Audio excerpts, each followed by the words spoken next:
Biografía de Arthur Schopenhauer. Biografía 1x10. Arthur Schopenhauer. Del dolor de la existencia al cansancio de vivir. José M. Panea Márquez. Mínima del CIF 2004. Esta publicación ha contado con una ayuda del Grupo de Investigación Liberalismo y Comunitarismo, COR.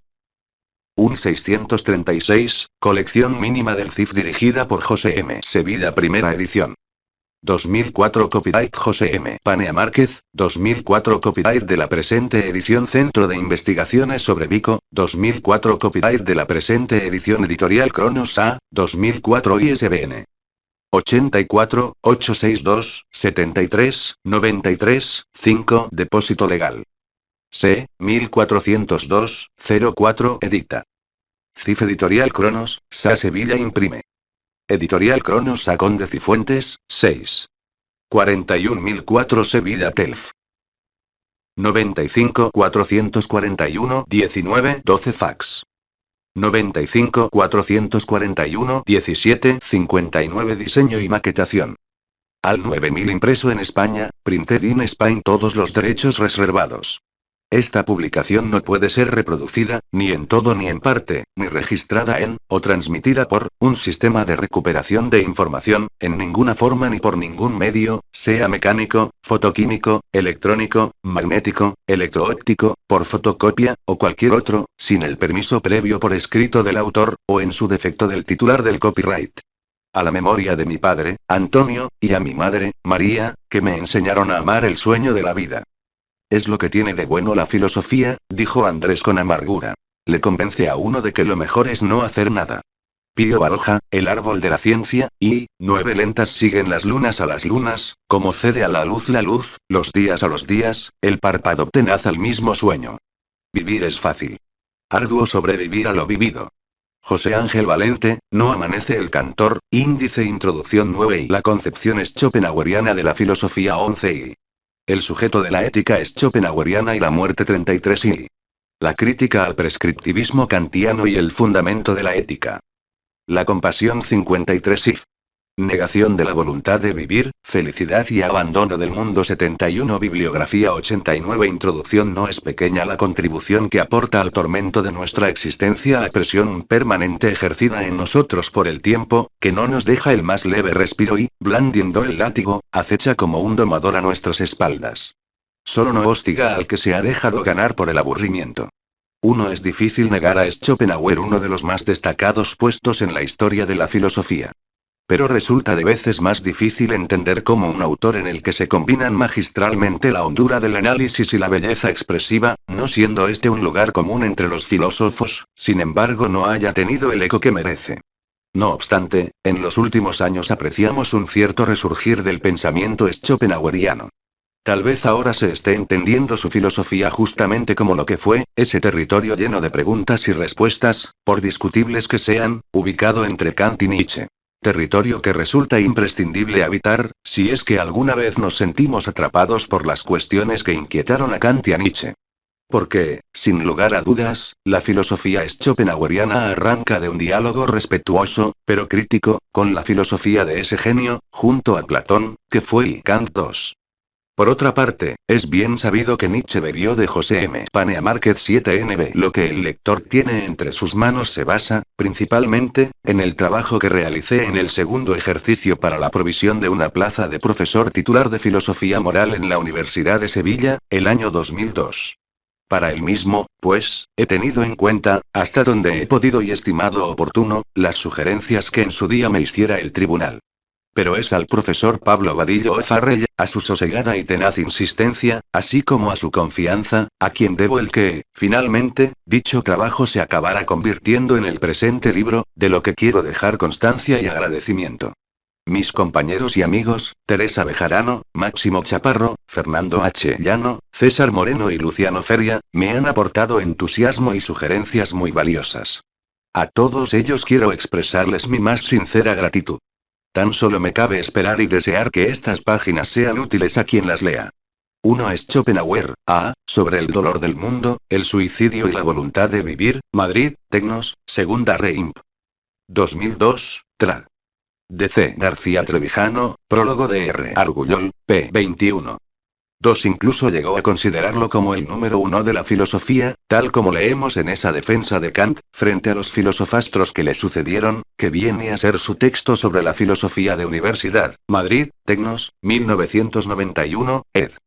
D. M. Rodríguez González, p. 89. Aventura en la experiencia que va a proporcionarle, sin duda alguna, la inquietante filosofía schopenhaueriana.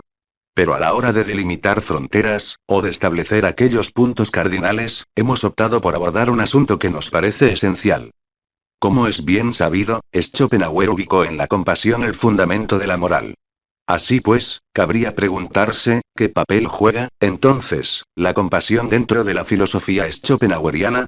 Porque en Schopenhauer encontramos, y sirvan como ejemplo de ello, las reflexiones aforísticas de su Parerga y Paralipómena, todo un conjunto de indagaciones en torno al arte de vivir. En este sentido, habrá que ver en qué medida casan sus consideraciones morales, de más hondo calado metafísico, con sus consejos para afrontar, con lucidez, la vida. Porque pudiera ocurrir que, lejos de marcar un mismo itinerario, dibujaran senderos y horizontes diferentes, ¿o no? Así pues, nos proponemos en este estudio ofrecer lo que a nuestro juicio podrían considerarse como las vértebras y los nervios de su filosofía.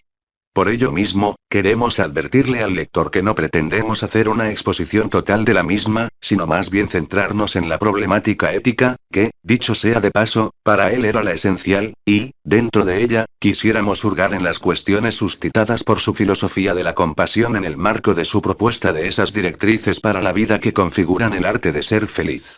Como todo el mundo sabe, Schopenhauer se refirió a la compasión cual punto arquimédico de la ética. Sin embargo, su filosofía no se detuvo aquí, ni siquiera se ocupó de extraer de esta conclusión un conjunto de lógicas consecuencias que hubieran dado un sesgo diferente a su sistema.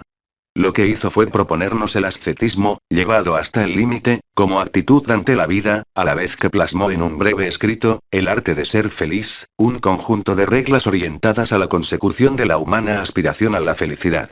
Surgen, pues, al hilo de estos temas varias cuestiones. ¿Qué papel juega la compasión no ya en la filosofía moral de Schopenhauer, sino en su filosofía como tal? ¿Qué relación cabe establecer entre compasión y ascetismo? Y, por lo que respecta al arte de ser feliz, ¿cómo casa con dicho ascetismo? ¿Se trata, en alguna medida, de que Schopenhauer esté incurriendo en algún tipo de autocontradicción? Más aún, ¿proporcionó Schopenhauer una fundamentación metafísica convincente para su ética? He aquí algunas de las cuestiones que nos parecen absolutamente centrales a la hora de estudiar el pensamiento moral schopenhaueriano, y a las que quisiéramos ofrecer nuestra propia respuesta.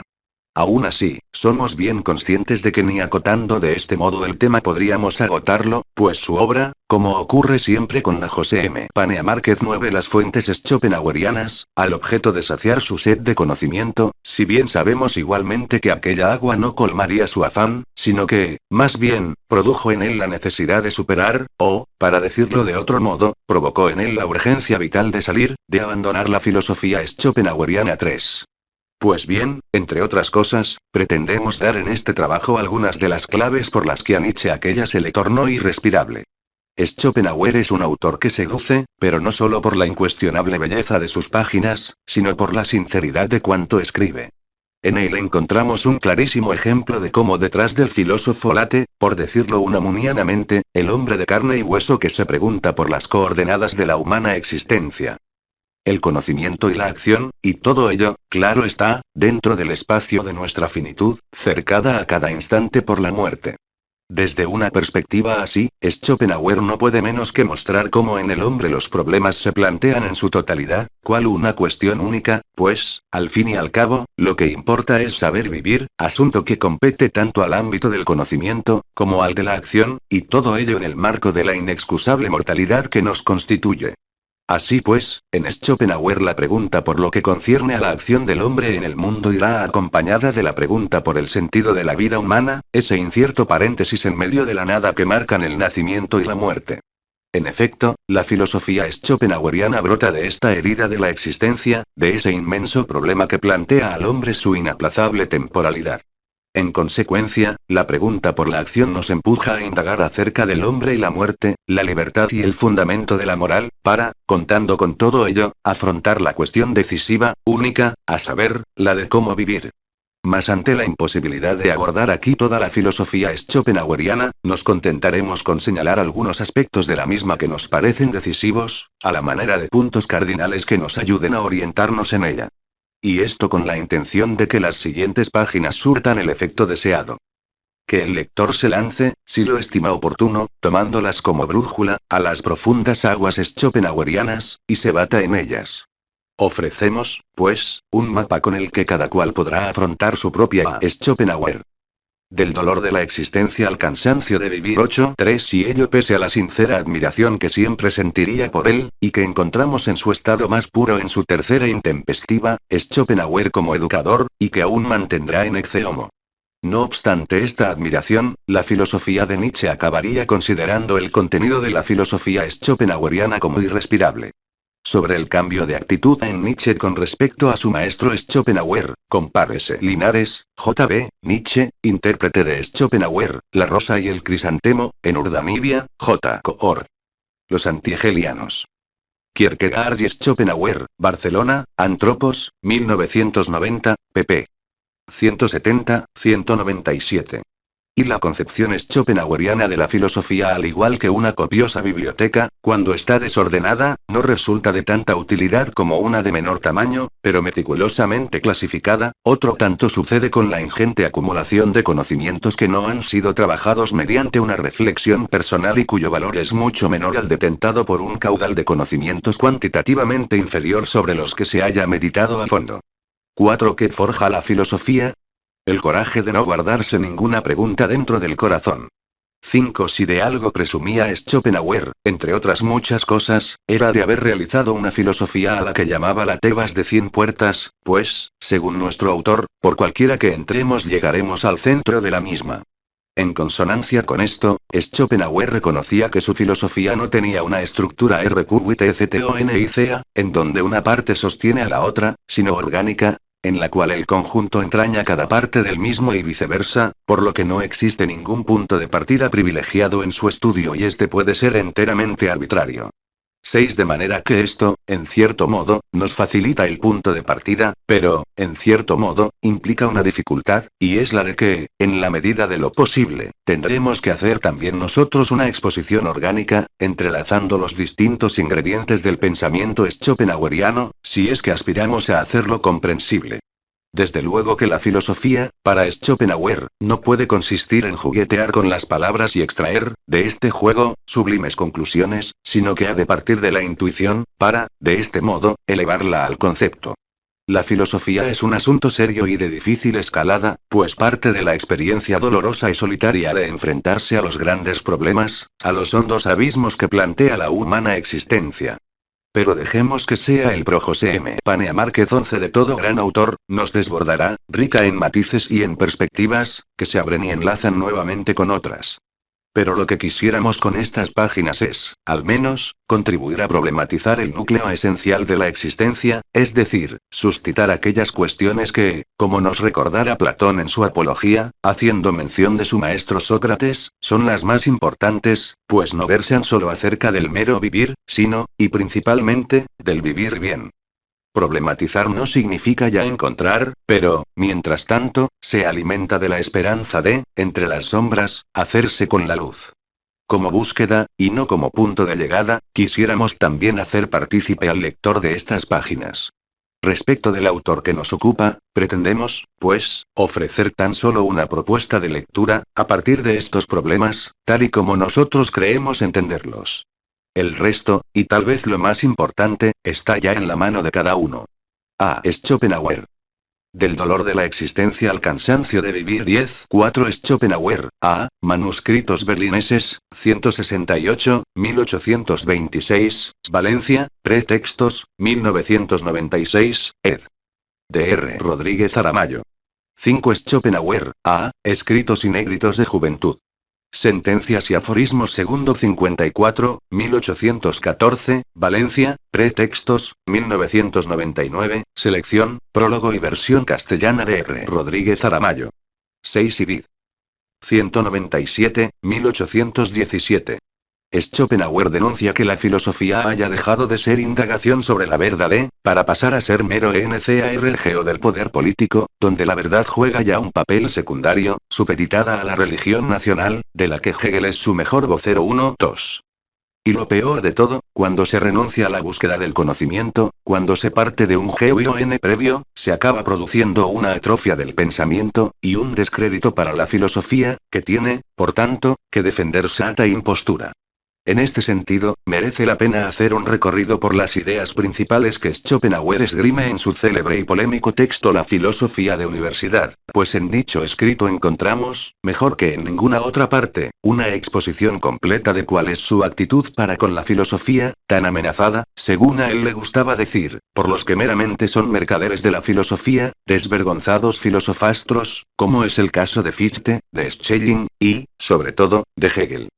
Reconoce Schopenhauer, en el citado escrito, el hecho de que resulta provechoso para la filosofía misma que ella se imparta en las universidades, pues así adquiere existencia pública, amén de que siempre habrá algún joven de mente despejada que se sienta atraído por su estudio. 13. Solo que estas ventajas pronto se verán amenazadas cuando la filosofía académica se convierta en un mero encargo del poder político. 14.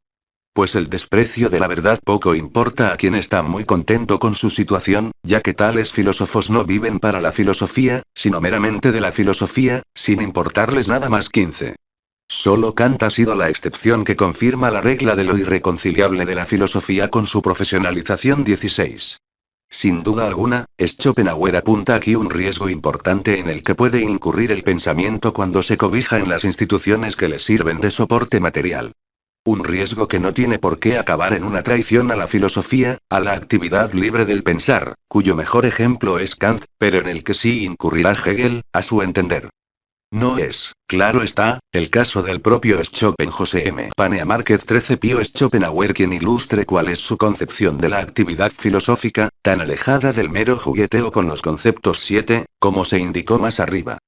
La filosofía es un elevado sendero alpino al que solo se puede acceder siguiendo una escarpada y pedregosa vereda llena de punzantes cantos rodados. Esta vía de acceso es una senda solitaria, que se torna tanto más intransitada según se asciende por ella, y quien la toma no ha de albergar temor alguno, sino mostrarse dispuesto a dejar todo tras de sí, confiando en trazar su propio camino sobre la fría nieve.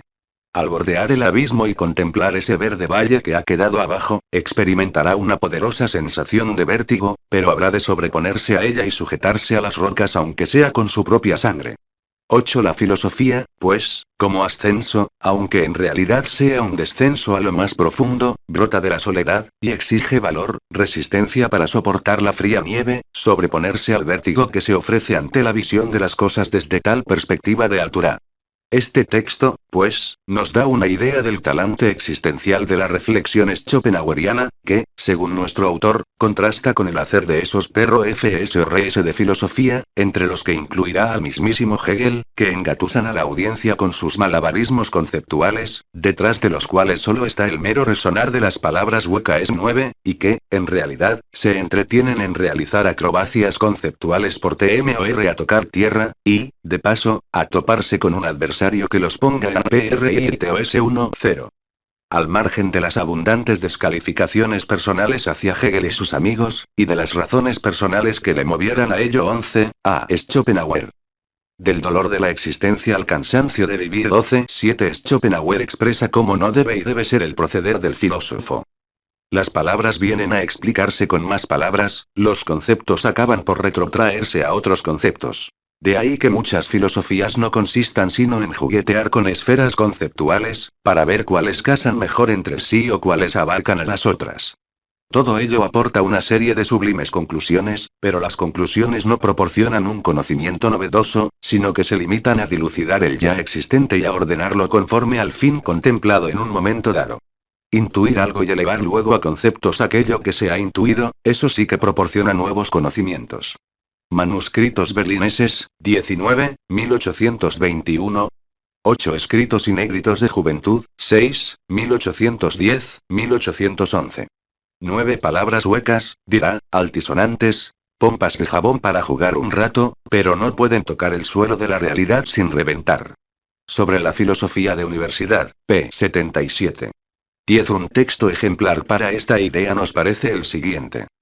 El motivo por el cual los malos filósofos dan grandes zancadas utilizando expresiones harto universales, sumamente indeterminadas, titubeantes y desvaídas, es que se han impuesto seguir un curso acrobático y no se permiten tocar tierra, por si acaso tropiezan allí con un adversario.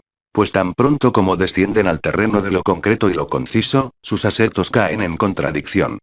De ahí que su parloteo no solo sea falso, sino que también resulte increíblemente aburrido. Manuscritos berlineses, 47, 1821. 11. Sobre las desventuras de Schopenhauer en su dedicación a la vida universitaria, compárese Rodríguez Aramayo, R., para leer a Schopenhauer, Madrid, Alianza Editorial, 2001, pp. 77, 81. 12. Compárese sobre la filosofía de universidad, pp.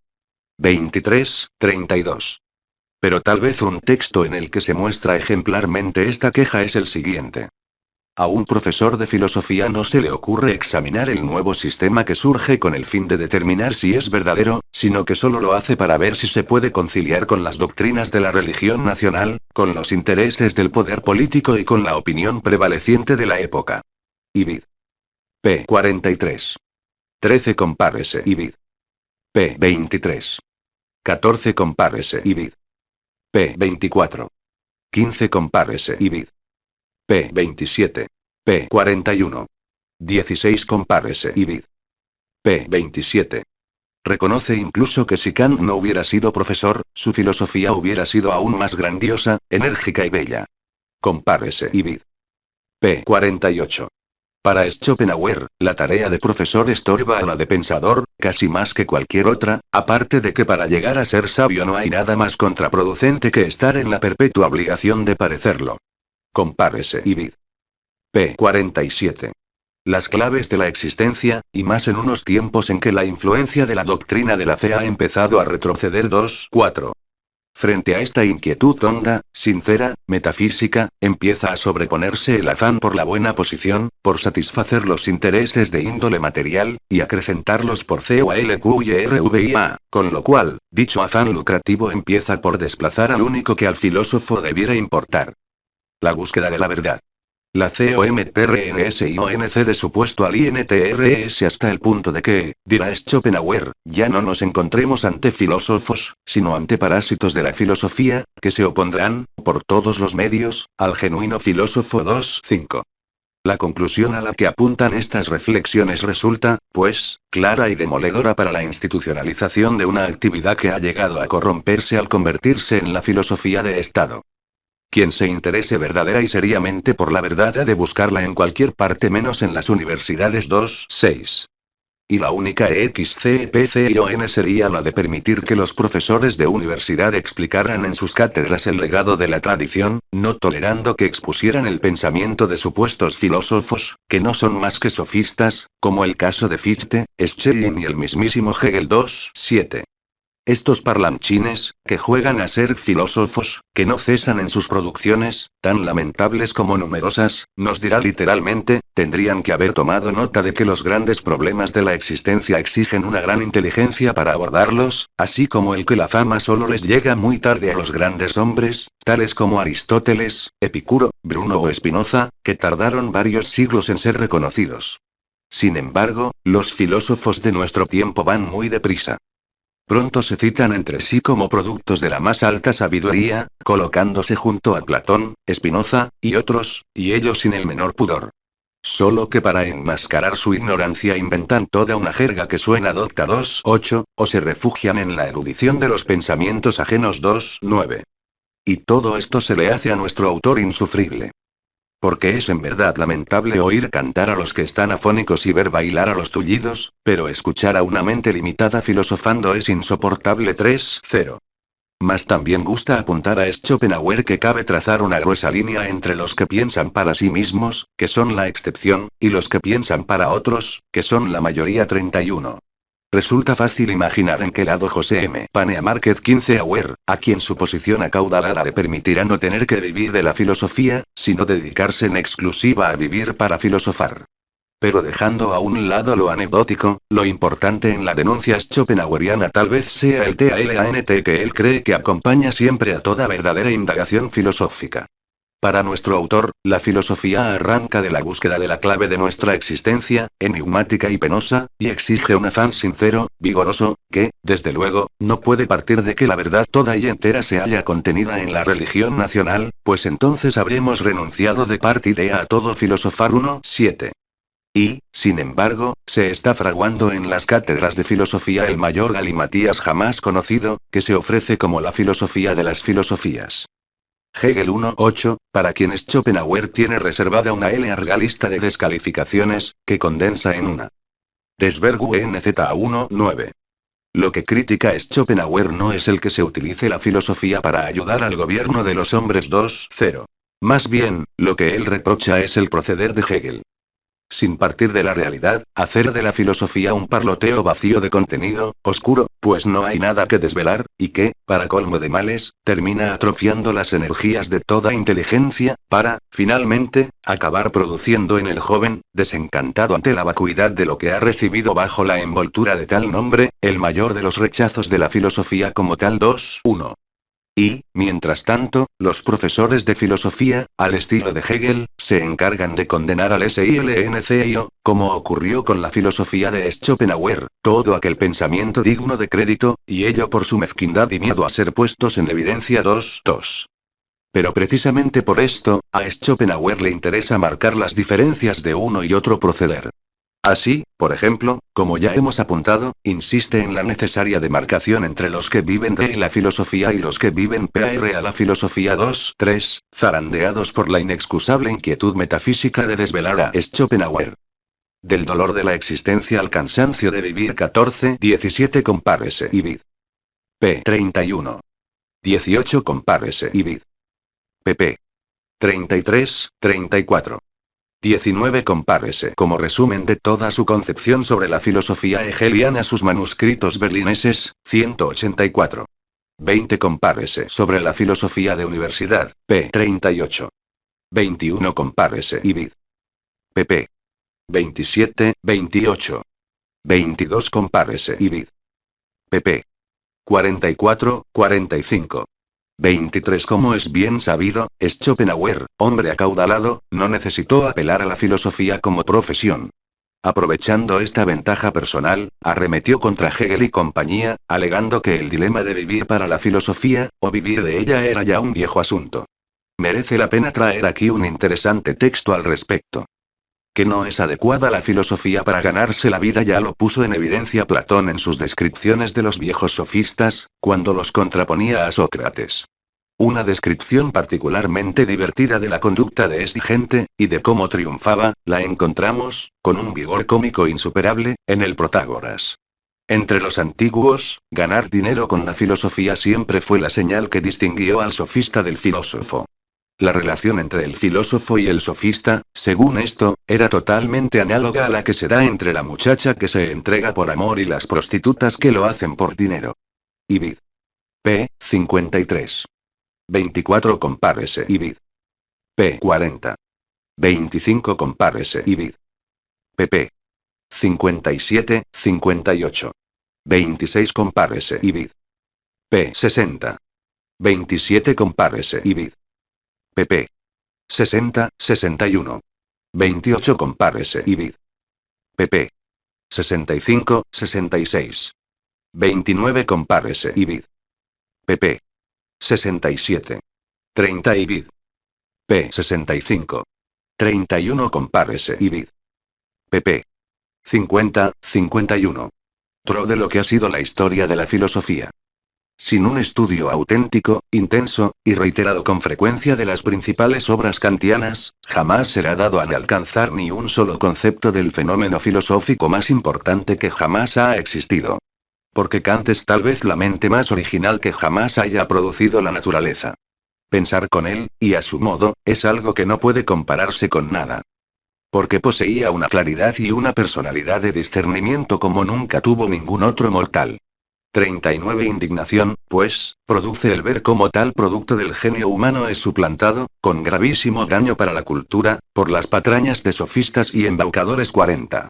Más aún, aquellos jóvenes estudiantes, entusiastas del saber, pronto habrán descubierto el engaño, con lo cual tarde o temprano la filosofía caerá en el mayor de los descréditos, como ya sucede. 41. Pero que no se engañe nadie. La filosofía no es tarea fácil, ni intelectual ni vitalmente hablando. Por ello mismo, reconoce Schopenhauer, con total honestidad, que el conocimiento de las cosas nos proporciona un sabor agridulce, solo que, a fin de cuentas, la filosofía, en esa vocación de verdad sincera que le empuja, y en esto también recoge la herencia kantiana, tiene que atreverse a pensar, y hacer del valor su mayor virtud. Por eso, aquí no sirve pensar en agradar al otro, aquella cosmética a la que Platón se refería al desacreditar al sofista, ni proporcionarnos cómodas, por provisionales que sean, seguridades para no padecer las consecuencias del vértigo que la altura del pensamiento puede darnos. La filosofía es, en este sentido, exclusivista. 42, y no admite componenda alguna. Por ello mismo, y a modo de conclusión, tal vez convenga dejar que sean las propias palabras de Schopenhauer las que resuenan con toda su fuerza, transmitiéndonos su patos de verdad. Porque la filosofía no es ninguna iglesia ni ninguna religión. Solo es ese pequeño lugar del mundo, a muy pocos accesible, en el que la verdad, perseguida y odiada en todas las épocas y en todas partes, cuenta por una vez con la posibilidad de liberarse de toda presión y de toda coerción, para celebrar algo así como sus fiestas saturnales, unas fiestas que incluso al esclavo le dejan hablar con toda libertad, y en las que hasta puede asumir todas las prerrogativas y decir la última pala. José M. Panea Márquez. 17 Cae el propio Schopenhauer. Según nuestro autor, la filosofía exige, en cierto sentido, un elemento excéntrico, un olvidarse de los intereses del propio yo. 32, pero jamás de uno mismo, como se ha visto al despreocuparse de pensar para agrado de los otros. La filosofía exige tener una buena cabeza, aplicación, perseverancia, pero, sobre todo, rigor desinteresado, motivado solo por el afán irresistible de descifrar el enigma de la existencia, el entusiasmo sincero por la verdad. 33. Pero, por otra parte, la filosofía, considera nuestro autor, nunca rebasará en modo alguno el límite de la experiencia. 34. Biografía generada por Biografías en Español.